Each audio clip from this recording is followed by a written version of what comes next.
Pagi teman-teman dan Bapak Ibu guru, saya Ken Gunawan. Saya akan membacakan resensi buku saya. Ringkasan cerita yang berjudul The Angels. Vika adalah siswi SMA yang dikenal cerdas, berprestasi di akademik maupun olahraga.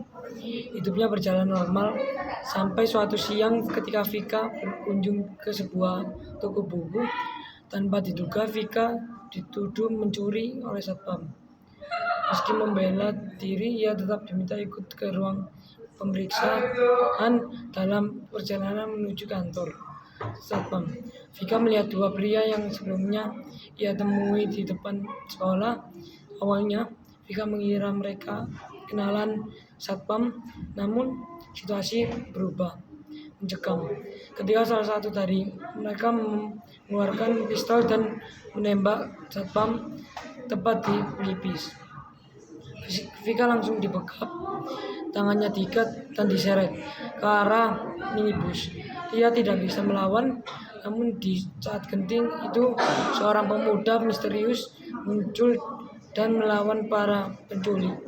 Pistol terlempar, salah satu pelaku jatuh dan Vika berhasil kabur bersama penyelamatnya. Pemuda itu memperkenalkan diri sebagai Andika. Mereka terus dikejar, bahkan peluru dilepaskan ke arah mereka. Tetapi ajaibnya tak satu pun mengenai tubuh mereka.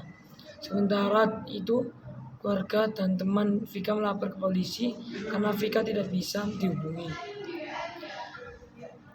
Vika dan Andika akhirnya tiba di sebuah pemukiman padat di Jakarta Barat.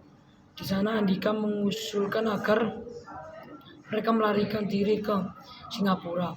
Anehnya, Vika sudah menyiapkan paspor untuk Vika lengkap dengan identitas palsu.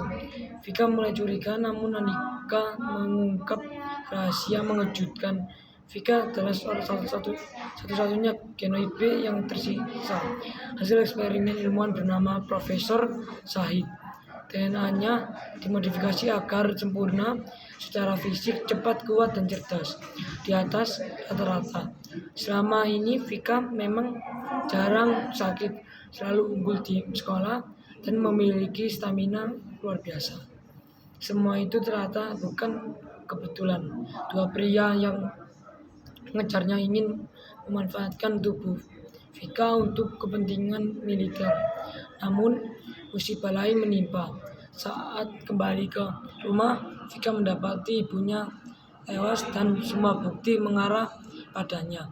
Catatan kriminal palsu sejak berusia 13 tahun dimunculkan, penggunaan narkoba, pencurian, dan kekerasan.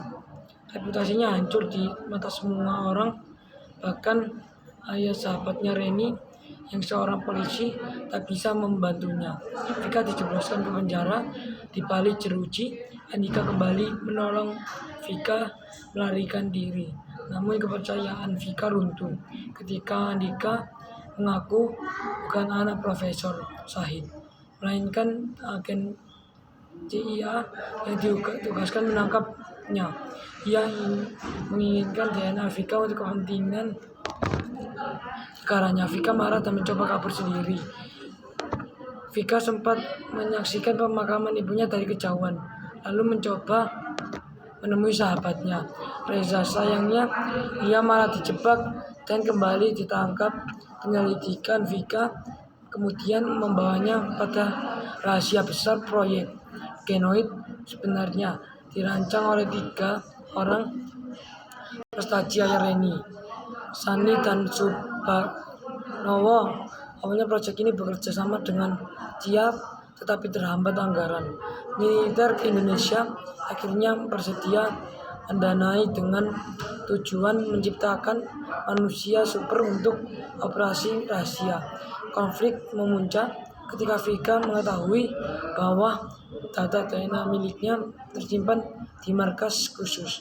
Ia memutuskan untuk melawan dengan kecepatan dan kekuatan di luar batas manusia biasa. Vika menyusup ke fasilitas itu, menghancurkan sistem, dan menghapus semua data proyek genoid agar tidak ada lagi yang bisa menciptakan manusia kekuatan sepertinya.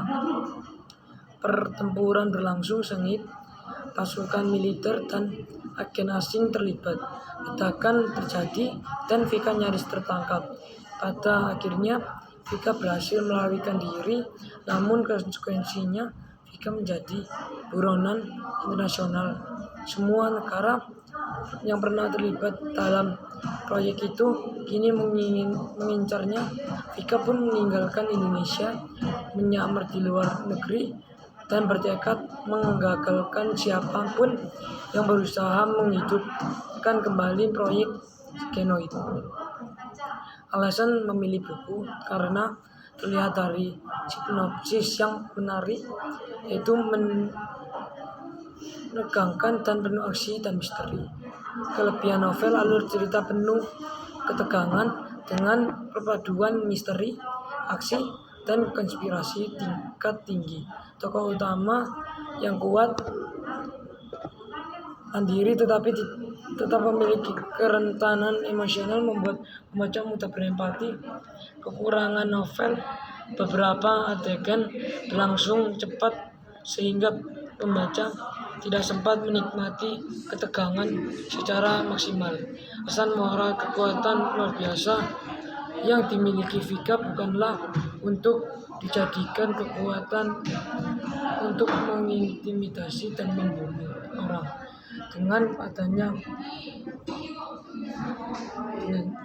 Terima kasih.